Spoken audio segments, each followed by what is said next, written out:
Hello, everybody, and welcome back to another Rock My Bean, where we actually review the greatest albums of the '70s and '80s, which I'm very familiar with. And we are covering now the album "Rumors" by Fleetwood Mac. It came out in 1977 by Warner Brothers. It was their greatest album of all, and probably one of the greatest rock albums of all time. It had 5 hit songs and 4 number 10 hit songs and top 10. And that is an incredible achievement for any band to do. And it was supposed to be just a pop album. And it went further than that. It included all these different iterations of style and different, the flexibility of the band and creating different sounds and their talent. It all comes out in this album. They put everything they had into it, which is really interesting because during this time, the band was going through massive personal. Now, we listened to the first 3 songs of this album. As I said, albums in those days were whole experiences. And you're getting that from this album. It may not seem like it at first glance, but each song has an optimistic feel to it in many cases.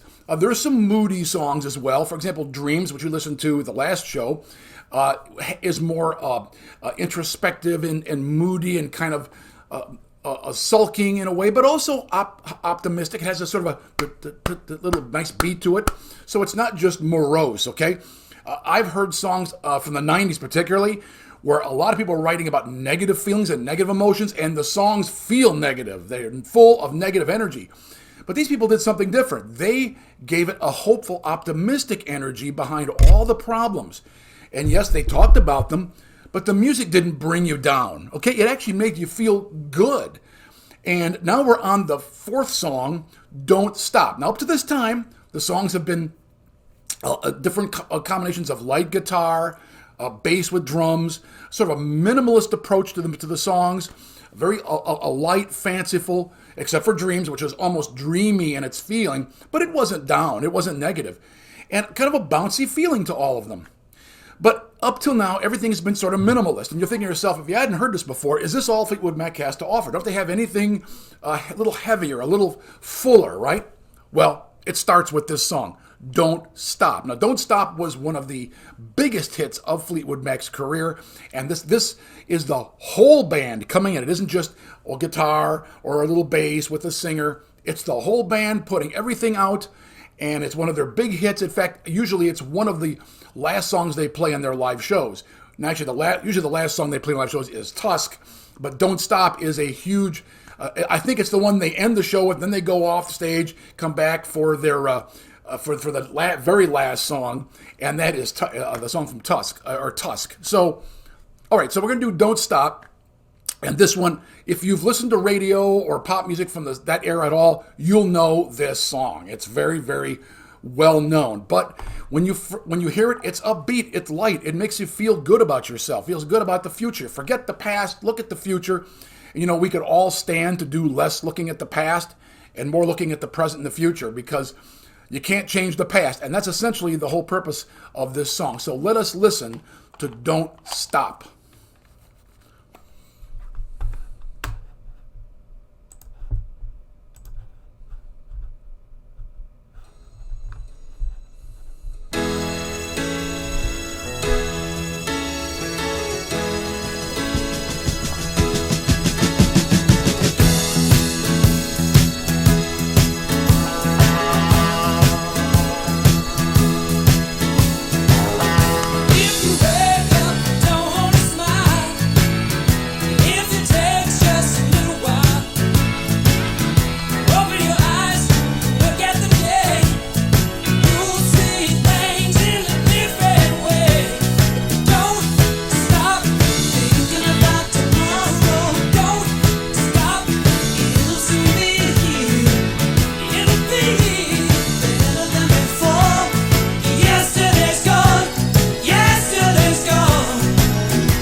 Pause it right here for a second.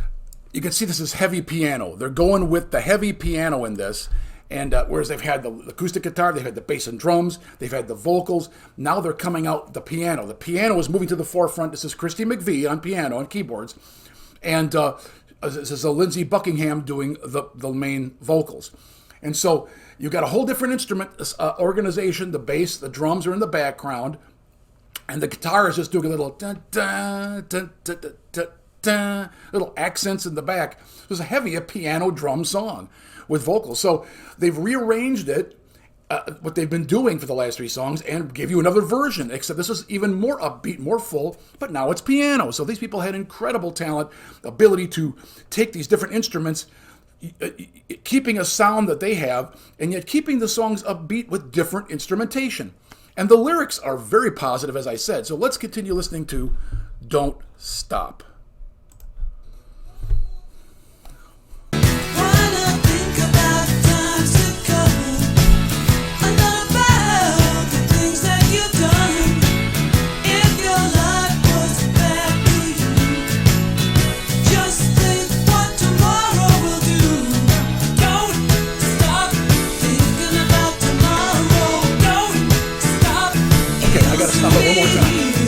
We're getting 2 voices here.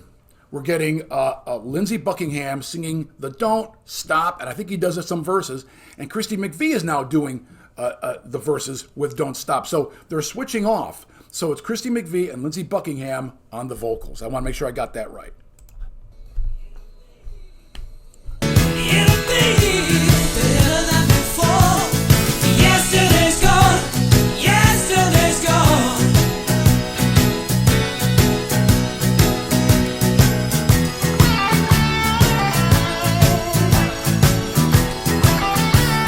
Nice guitar part, too.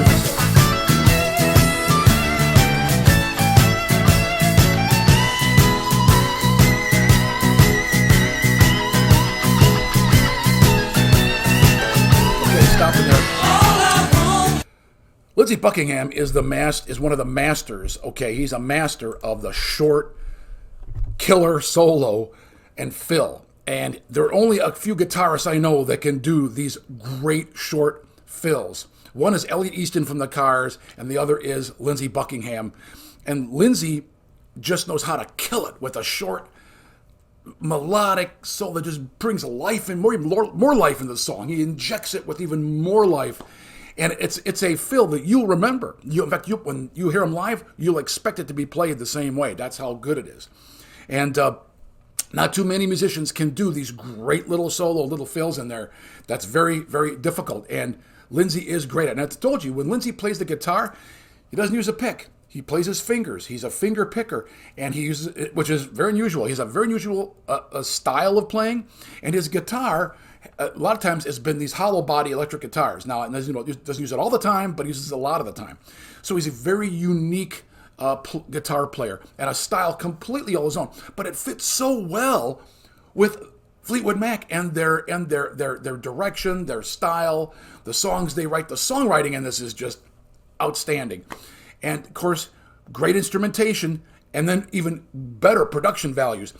This album had really great production values, and you can see it in all the songs. The balances are right, the tones are right, everything is just right on. Okay, let's continue.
Wow. Okay, that was Don't You Look Back.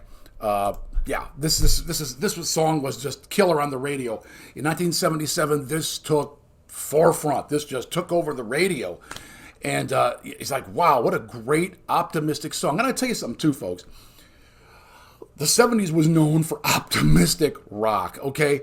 There was a lot of bad stuff going on. The Vietnam War was going on in the first half of the decade. The Vietnam War finally ended in 73, and we pulled out. In 75, the war was over, and we know what happened there, that disaster. But America was just depressed about the Vietnam War and what we'd just gone through. We watched a cultural revolution. We watched communist takeover in some places. We watched just a lot of political upheaval. We watched the youth rebellion, the whole drug problem was growing in America. By this time, the whole 60s hippie vibe had pretty much was disappearing, and a lot of the former hippies were becoming, becoming parents and buying homes and becoming middle-class Americans, and we were trying to deal with the Watergate problem that was going on, the political upheaval. We had a series of bad presidents, and the economy wasn't good. We had high inflation. We had stagflation, they called it. We had gas prices that were so high, we had to line up and we're rationing gas for a while. There were a lot of problems in America at the time. But this album came out and it just gave you a lot of hope. It said, don't look back, look forward to tomorrow. And I'm telling you, that kind of message resonated with Americans. And a lot of the songs in the 70s, the rock songs, were optimistic. Just the opposite of what we were experiencing in our lives. Even disco that came along about 76, 77, it was starting to come along. It was very optimistic. It was narcissistic to a large extent as well, but it was very optimistic. And so American music at this time and rock music did not represent the mood and the feelings of the country. In fact, it was just the opposite. And this song is like a perfect encapsulation of that feeling and that mood at the time. I know I was there. I was in junior high and high school during the 70s, so I remember very well what the feelings were, what was going on, and the music. You will not find, I'll challenge you to find more optimistic music in one decade than you'll find in the 1970s. It's very hard to do. Never mind the amazing diversity of music, just the optimism alone. Okay, so this was the fourth song of the album. So now you're thinking, man, these guys have it all together. I can't wait to hear the next song. Well, the next song is just as good, if not even a little better. And it just this album just like a rocket, just takes off and just keeps going. It doesn't come down to earth until it's over. So we're going to listen now to the next song, and the next song is one that really has been just played on the radio like crazy, and it's called "Go Your Own Way," and it's got tremendous vocal harmonies and instrumentation, and it's a song about breaking up, splitting, separating, but it feels optimistic and it feels hopeful. So we're gonna do this song now. Let's do "Go Your Own Way."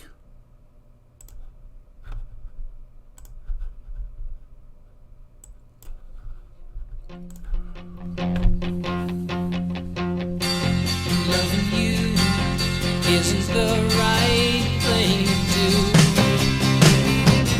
And how can I ever change things that I feel? If I could, maybe I'd give you my word. How can I, when you won't take it from me? You can go your own way. Go your own way. You can call it another lonely day. You can go your own way. Go your own way. Tell me why everything turned around. Packing up, shacking up, so you won't do. If I could, maybe I'd give you my world.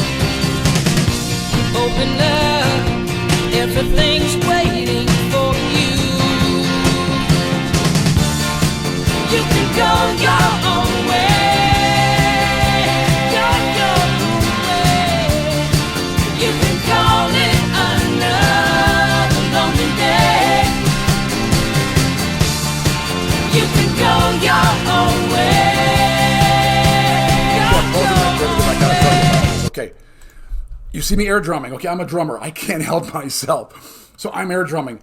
Mick Fleetwood's drumming here is just spectacular, okay? He is a fantastic drummer. He comes in with this offbeat pattern that he repeats throughout the songs during the verses, okay? Dun, dun, dun, dun, dun.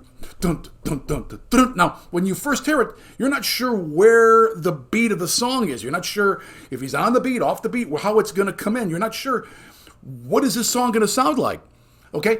But once they kick in with the music, now you get it. Okay, I see what he's doing. And that's a really cool trick to keep the audience wondering, what am I hearing? What am I listening to? I hear this drum part, and I'm thinking, is the beat over here, or is it over here, or what are we doing? And they come in, and you're like, wow, that's just spectacular. And this song not only has this great drumming from Mick Fleetwood, who is a great drummer in his own, but you've got great harmonies with Lindsey Buckingham, Christy McVie, Stevie Nicks. You've got great instrumentation, more guitar heavy on this one. And once again, very optimistic, full, bouncy, full of life. Talking about going your own way. You know, you go your way, I'll go mine.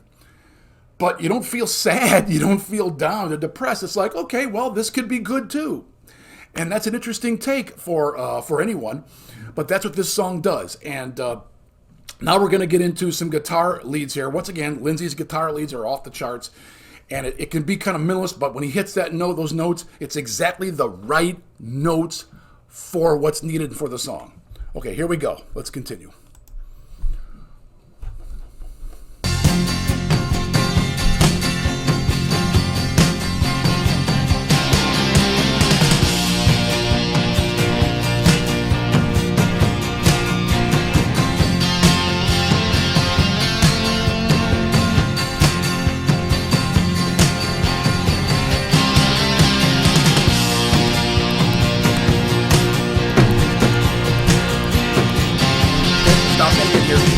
What they did here was Lindsey's guitar solo was really just playing chords. Da, da, da, da, da, da, da, da, da, da, da, da, da, with the acoustic playing behind it, filling in that melody, and the bass is in there with the drums, and the drums are doing that unusual dun, dun, dun, dun, dun, dun, dun, dun.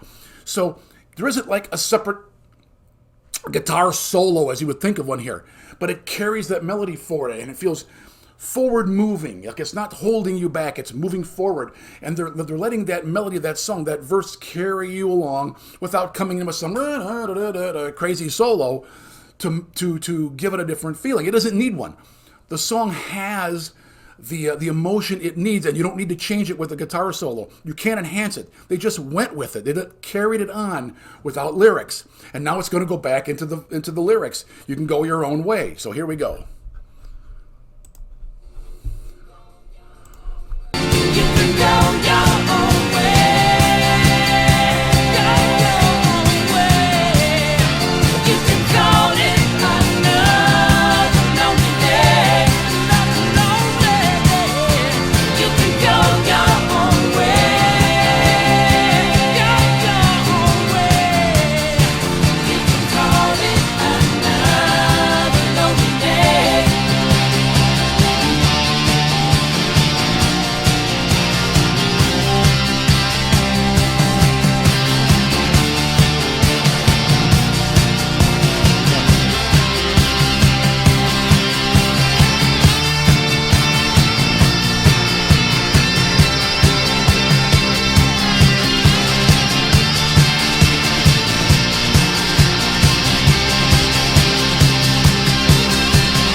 I love this part here.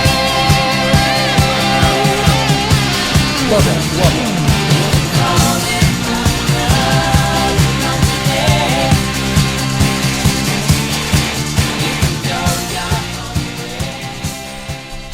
Wow. Ooh, that was just awesome. I love that. And I had to say, that part where he exits the guitar, does these like gravelly slides to get out. Love it. The timing of it, the sound is just, and then he at the end with that that gravelly sound in the background. It just takes you somewhere. The whole song just takes you away. This song is great to drive to. Believe me, I've done it. It's one of those you just go faster and faster and faster. And there are a lot of songs in the 70s that'll do that to you. This is just one of them. But once again, folks, the instrumentation, the vocals, the songwriting, everything just comes together. And this song, as you notice, it starts out high. It just gets built up heavier and heavier and heavier. And so you're just going along. You're going your own way. And you can feel the momentum in this song. It's there.